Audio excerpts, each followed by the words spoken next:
Ah oui, c'est la bonne note, on la garde. Aujourd'hui, on va jazzer.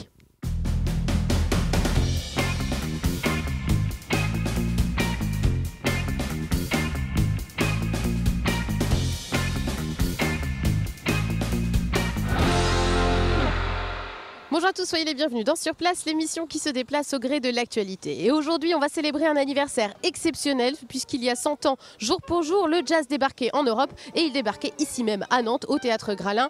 Un siècle plus tard, la commémoration démarre dans le cadre de la mission du centenaire de la Première Guerre mondiale. Et un concert va être donné ici même, au même endroit, 100 ans plus tard. On va vous emmener voir les répétitions.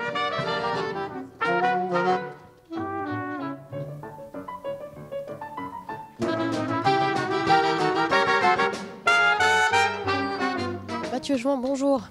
Bonjour. Vous êtes le directeur de la publication du magazine en ligne Citizen Jazz et puis surtout le commissaire de la commémoration de ce centenaire de l'arrivée du jazz en Europe. Alors première question, le jazz débarque en Europe le 12 février 1918 à Nantes. Comment on peut être sûr que c'est vraiment le premier concert de jazz ? On est sûr que c'est le premier vrai concert dans une salle avec un programme, avec des places en vente, avec des articles avant, des articles après, avec des éléments qui permettent de reconstituer ce qui s'est passé. On est sûr que c'est le premier vrai concert dans une salle avec un programme, avec des places en vente, avec des articles avant, des articles après, avec des éléments qui permettent de reconstituer ce qui s'est passé. Et on est presque sûr qu'il y a eu d'autres moments où ils ont joué avant, mais pas dans une salle, et on ne sait pas comment, ni quoi, ni où, ni qu'est-ce.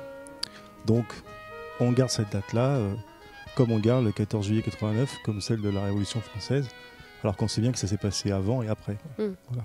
Mais c'est la date C'est anniversaire, la date symbolique, c'est le symbole. 12 février 1918. Est-ce qu'on sait quelle était l'ambiance à l'époque ? Alors à la fois dans la salle, dans les rues de Nantes, voilà, la guerre n'est pas encore tout à fait terminée. Quelle était l'ambiance à l'époque ? La salle était enchantée, très surprise, absolument ravie de cette nouvelle musique, de ces rythmes, enfin bon, cette ambiance musicale-là a été très très bien reçue par les Français. C'est-à-dire que ça a dansé même là dans la salle de l'Opéra Gralin, Oui, ça arraché dansait, les ça sièges, sifflait. Il a même fallu expliquer aux Américains que siffler en France c'était une manifestation de joie et de plaisir et pas de mécontentement. Alors cette commémoration, elle commémore bien sûr l'arrivée du jazz en Europe, mais elle commémore aussi ceux qui l'ont fait arriver, en l'occurrence le 369e régiment d'infanterie, les Harlem Hellfighters, dirigés par James Reese Europe, qui avait quand même un nom assez prédestiné pour faire arriver le jazz en Europe. Qui sont ces Harlem Hellfighters et qui était James Reese Europe ? Ils ont eu ce surnom-là de combattants de l'enfer par les troupes allemandes en face qui, visiblement, quand ils les voyaient arriver, ils savaient que ça allait très mal se passer. Et ça se passait mal pour eux. Mais avant qu'ils portent ce nom, ils portent simplement le nom de leur régiment. Et eux, ce sont des Africains-Américains harlémites du quartier de New York qui se sont engagés entre 1916 et 1917 parce que une partie de la population africaine-américaine pensait que pour sortir de la ségrégation, le fait de combattre sous les couleurs de l'armée américaine, ça allait leur apporter une légitimité de citoyens à part entière. Et quand ils rentreraient, ils pensaient qu'ils allaient pouvoir être à l'égal des citoyens blancs des États-Unis. Bon, c'est pas tout à fait comme ça que ça s'est passé, et qu'ils faisaient aussi bien la guerre que la musique. Ce qui est le cas aussi de James Reese Europe. Tout à fait, qui était lui lieutenant, il était d'une compagnie de mitrailleurs. Et donc il faisait une petite partie de concert, après il allait au front, il revenait faire des galas, il revenait au front, il a été blessé, enfin il s'est fait gazer dans une tranchée. Il est allé à l'hôpital, après il est revenu au front, après il est retourné faire des concerts, enfin voilà. Et il a eu un destin tragique, James Reese Europe, puisqu'un an après...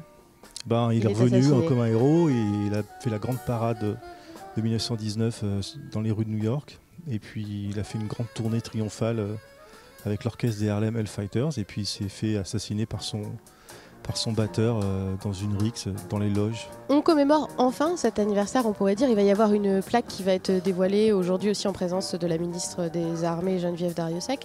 Est-ce que non, t'as pas un peu tardé à parler de ça ? Parce que c'est quand même important, ce premier concert de jazz. On a le sentiment qu'avant c'était pas très connu, on n'en a pas beaucoup entendu parler. Je dirais pas tout à fait ça. Je pense que déjà, dans l'histoire du jazz d'une manière générale, James Reese Europe, du fait de sa mort très prématurée, a un peu disparu des livres. Bon. Et puis en même temps, son orchestre jouait un ragtime orchestral qui était sur le point de devenir ce qu'on appelle vraiment le jazz aujourd'hui. C'était un peu le germe, mais il n'a pas eu le temps d'aboutir. Donc il a un petit peu disparu de l'histoire officielle du jazz pendant pas quelques temps, mais les recherches depuis une vingtaine d'années le font remonter progressivement. Mais Nantes, on savait qu'il y avait ce concert-là. Simplement, comme c'était le 12 février 1918, il fallait juste attendre le 12 février 2018. C'est pour ça qu'il ne s'est rien passé pendant ce temps-là, parce qu'il ne fallait pas seulement attendre le centenaire pour en faire un événement d'envergure. Et je pense que les partenaires l'ont tous bien compris, quoi. Il ne fallait pas le rater, quoi. Ouais. C'était cette année ou jamais. Eh ben, merci beaucoup, Mathieu Join. Merci à vous.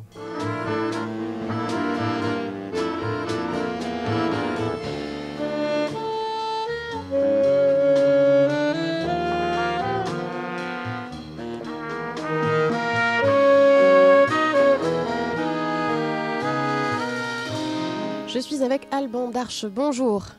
Bonjour. Vous êtes musicien, saxophoniste, votre instrument est d'ailleurs là, et vous serez le chef d'orchestre du concert du siècle ce soir, on vous a vu là, lors des répétitions. Quelle est la formation qui va jouer ce soir sur la scène de l'Opéra Gralin ? La formation s'appelle l'Orphicube, une déclinaison cubique d'orchestres qui ont toujours des noms en rapport avec le cube que je fais depuis longtemps. Celui-ci a la particularité d'être à la frontière entre l'orchestre de jazz et puis l'orchestre de musique de chambre, et d'avoir en plus du casting d'origine habituel deux renforts, deux invités américains qu'on connaît déjà et qui viennent dans nos rangs nous prêter main forte. Pour ce concert du siècle, ça met la pression, le nom est quand même assez imposant, oui, concert oui, du siècle. C'est pas moi qui l'ai choisi, je ne me serais pas permis, mais oui, effectivement, concert du siècle, c'est pas rien. Avec une partition particulière aussi, puisqu'il s'agit de faire écho évidemment au concert qui a eu lieu ici même il y a 100 ans. Alors concrètement, on va entendre une musique un peu originale, mais qui puise ses sources et dans la musique originale de James Reese Europe, qui était lui-même compositeur, et dans le style d'arrangement qu'il faisait pour des orchestres qui étaient plutôt des orchestres d'harmonie, mais qui jouaient d'une façon qui était très nouvelle pour l'époque, c'est-à-dire d'une façon qu'on a commencé à appeler jazz, c'est-à-dire avec une façon pulsative de jouer, surtout pour les batteries. Ça, c'était quelque chose d'extrêmement nouveau à l'époque.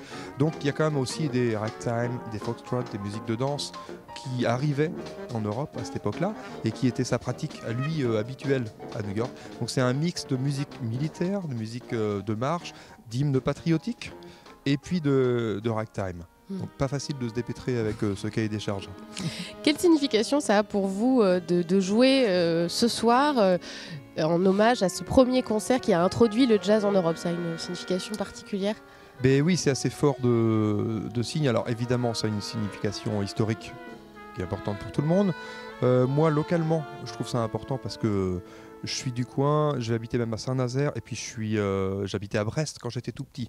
Donc j'ai un lien avec l'Ouest. Avec l'Ouest, et puis le fait qu'ils aient débarqué à Brest pour venir faire leur premier concert après une halte à Saint-Nazaire au Théâtre Gralin, forcément c'est quelque chose de très local pour moi. Aussi, nos parcours se suivent. En tout cas, le mien fait écho à ce qui a pu se passer dans cette région.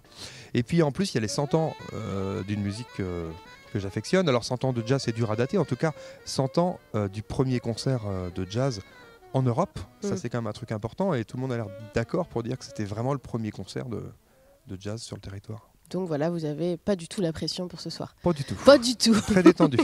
Merci beaucoup, Alban Darche. Merci.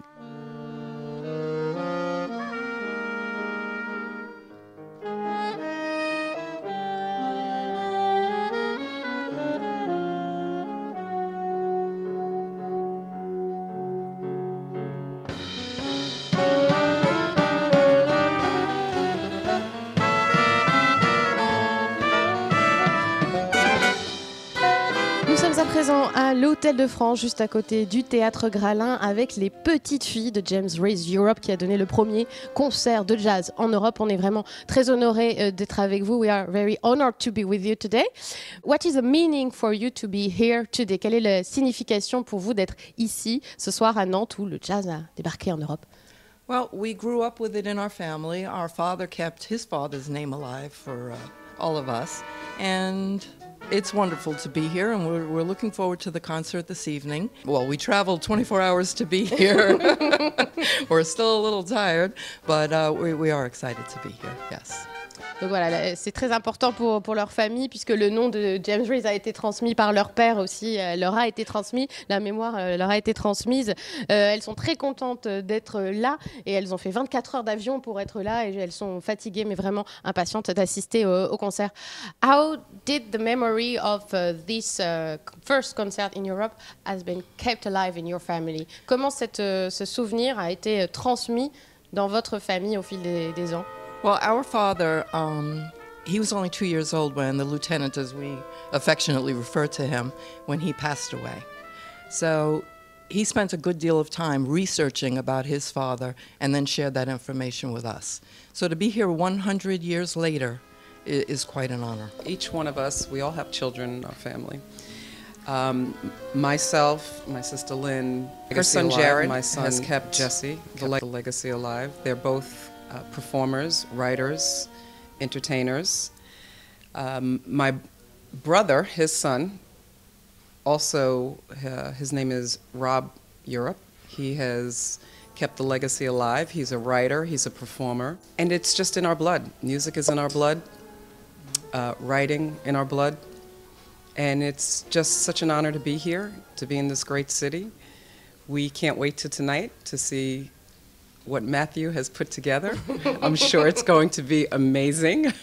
James Reese est décédé quand leur père avait seulement 2 ans, donc il a fait beaucoup de recherches par la suite pour savoir qui était James Reese, et donc être ici 100 ans plus tard, ça représente vraiment beaucoup pour elle, c'est vraiment un honneur. Et ce que nous disait Teresa, c'est qu'elles ont elles-mêmes des enfants aussi qui sont dans le milieu du divertissement, qui sont des performeurs, des écrivains, c'est Jared et Jessie, et que du coup ils participent aussi à rendre vivant, garder vivant cet héritage, et aussi leur frère, Rob Europe, qui est également un écrivain qui a continué à garder cet héritage vivant, et que la musique, elles l'ont dans le sang, et qu'elles sont très enchantées d'être là ce soir pour voir aussi ce que Mathieu Jouan a préparé, le concert qui va avoir lieu ce soir.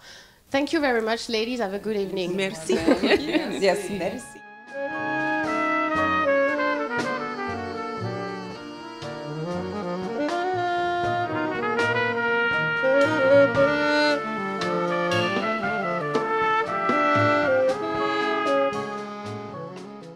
Le concert de ce soir est complet, mais la commémoration va continuer. Du 24 février au 11 mars, le centenaire sera célébré à l'espace Cosmopolis avec une exposition et aussi des concerts. Et vous pourrez voir notamment le 8 mars un documentaire exceptionnel sur les Harlem Hellfighters. Ce sera au 14A. Ça va encore jazzer pour un moment à Nantes. Excellente soirée, à très bientôt.